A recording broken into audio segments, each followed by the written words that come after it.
Donc nous voilà sur le canal du Rhône à 7 et le temps est ma foi assez pourri. Mais enfin bon, ça sera je crois à peu près le seul jour de mauvais temps de notre voyage. On croise un dragueur de la VNF et donc son travail c'est de draguer les fonds du canal qui sont dans un triste état comme on peut le voir sur les bords du canal. Et on aimerait qu'il y en ait beaucoup plus parce que le fond du canal est vraiment pas assez profond. On va toucher le fond presque pendant tout le trajet, alors que ça devrait être garanti à 1,60 m ou 1,50 m suivant les endroits. Et nous, avec notre tirant d'eau de 1,20 m, 1,25 m, on va toucher pratiquement tout le temps. On traverse le parc naturel de Camargue et c'est pour ça qu'on voit beaucoup d'animaux. C'est vraiment un très bel endroit.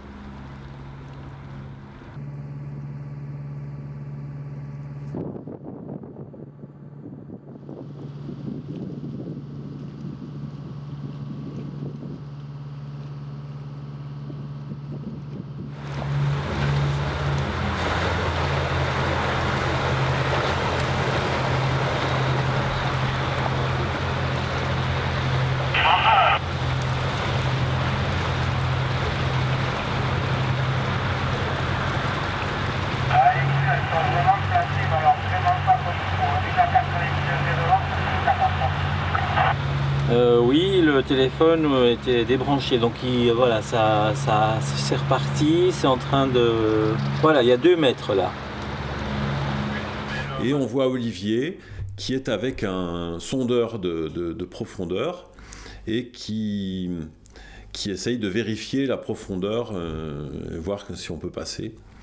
Et en fait, après, on ne va plus l'utiliser parce qu'on entendra au bruit qu'on touche tout le temps. Et voilà, on va faire notre voyage en touchant le fond.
Cette portion du canal est pleine de charme, parce qu'en fait, un peu à la façon de vieilles ruines, on voit les bords du canal avec des maisons abandonnées, des bateaux un peu échoués, et avec tous ces animaux, c'est très beau.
ce domaine.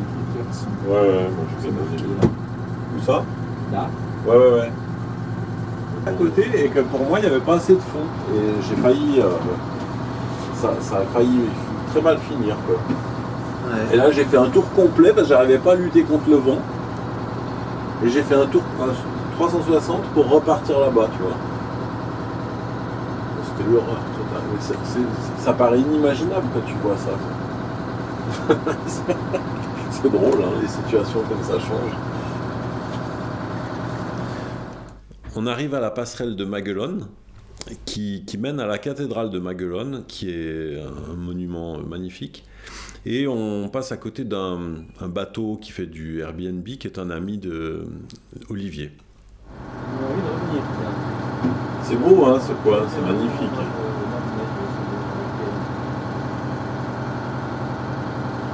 Un petit klaxon. Ouais.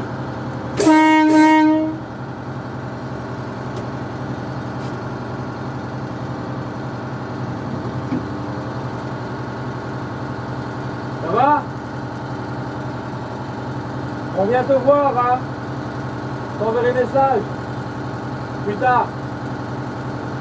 Pas aujourd'hui. J'entends pas. C'est pas bon. On va à 7. Elle est belle. Et nous poursuivons notre route jusqu'à Frontignan, à l'entrée de Sète, où on va passer la nuit avant d'entrer dans le port technique, dans la darse de la cale sèche de Sète.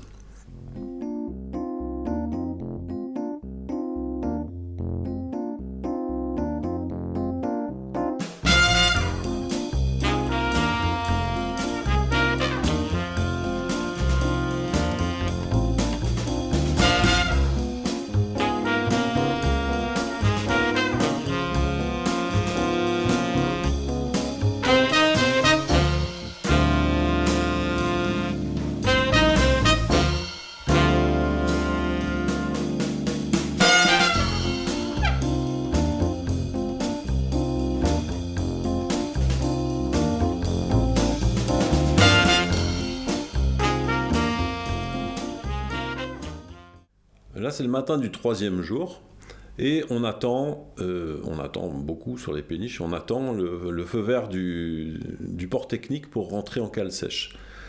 Et donc on est prêt, puisqu'ils nous ont dit que c'était bon à 8h30, en fait, on va attendre jusque dans l'après-midi que le bateau précédent sorte du port technique.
Oui, bonjour, comment allez-vous?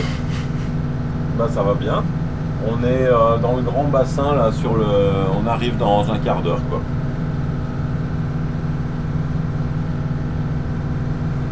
Ah, elle est pas encore dans l'eau, alors.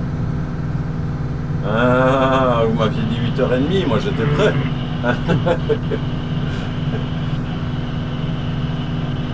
Ouais. Ok. Bon. Eh Bah, dès qu'elle est dans l'eau et partie, vous me le dites, comme ça, moi je fais au ralenti pour essayer de gagner du temps, quoi. Hein? Allez, à tout de suite. Perdre du temps. Ouais, pour perdre du temps, t'as raison. On est obligé de rester ici au ralenti. Ouais, c'est ça, y a pas... Enfin, disons que c'est plus facile de rester au ralenti que de s'amarrer, de redémarrer. Enfin, à moins qu'on trouve un quai, mais...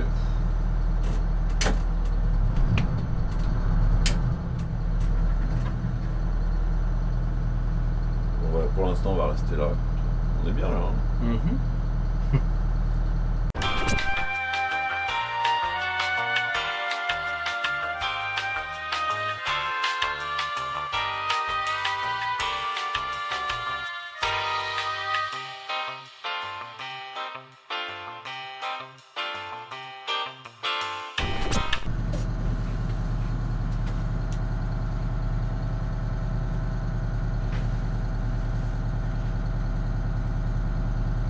Ouais. Pas de nouvelles? Ils en sont où? Ouais. Ah oui, il y a encore ça. Ouais. Putain. Ouais. Bon. Parce que là, je suis au milieu de nulle part et voilà, faut que je tienne le bateau immobile, quoi.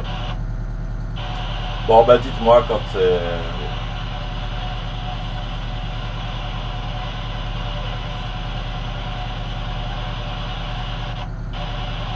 Non, mais je vais essayer d'attendre là, c'est plus simple.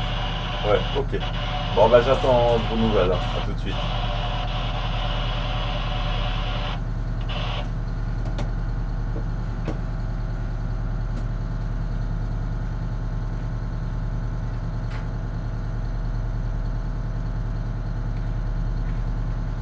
Ils ont mis le bateau à l'eau. Ils ont mis les sangles, ils ont soulevé le bateau, ils ont peint sous les tréteaux. Bah ouais, ça prend du temps tout ça. Et là, ils attendent que ça sèche. Et donc on décide pour attendre plus confortablement de s'installer sur le quai de la capitainerie du port de Sète.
Et le capitaine du port vient à notre rencontre pour nous expliquer qu'on vient de faire quelque chose d'interdit et on n'était vraiment pas au courant. On avait demandé à la VNF s'il n'y avait pas de problème de navigation à cet endroit-là, qui nous avait assuré donc la veille, à 3 km de là, qu'il n'y aurait aucun problème.